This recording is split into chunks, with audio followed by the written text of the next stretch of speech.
Dobrý deň, volám sa Martin Mažár a pomáham obchodníkom ako ste vy, aby ste za rovnaký čas práce zarobili viac peňazí. V dnešnom videu, ktoré som pre vás pripravil, sa budeme venovať námietkám. Teda tomu, ako vďaka námietkám zarobíte viac peňazí. Viem, že pred námietkami máte rešpekt, najmä keď klient vysloví je to drahé, alebo ja si to rozmyslím.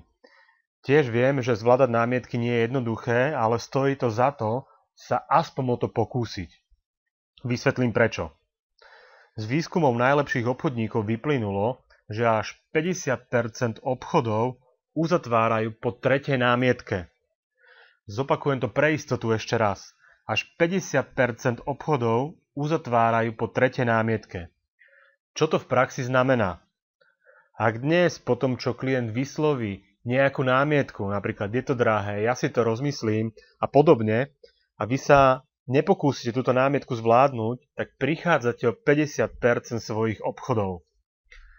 Takže ak v súčasnosti za mesiac uzatvoríte 5 obchodov a zarobíte 1000 eur, tak vďaka tomu, že sa naučíte zvládať námietky, môžete uzatvoriť dvojnásobný počet obchodov a zarobiť dvojnásobok. Pri tom istom počte klientov, pri tom istom počte telefonátov, pri tom istom počte stretnutí, jednoducho zarobíte dvakrát viac. Keď sa spýtate svojho manažéra, ako viac zarobiť, tak vám väčšinou odpovie, že sa musíte stretnúť s viacerými klientami. Áno, aj to je cesta, ale skôr, než to urobíte, naučte sa zvládať námietky.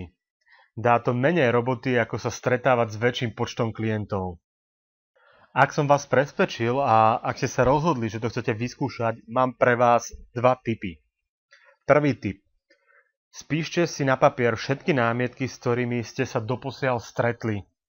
Dajte si na tom čo najviac záležať, lebo čím viac ich napíšete, tým lepšie a tým to bude jednoduchšie pre vás v budúcnosti. Druhý tip je, že na každú námietku si napíšte vopred odpoveď a naučte sa ju naspamäť. Buďte ako karatista, ktorý sa všetkých maty naučí a natrénuje dopredu, aby v boji nezaváhal.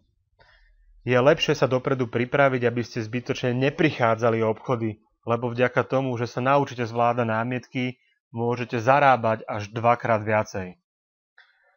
Na záver, ak sa vám toto video páčilo, dajte mu páči sa mi, zdieľajte ho so svojimi priateľmi alebo zanechajte komentár.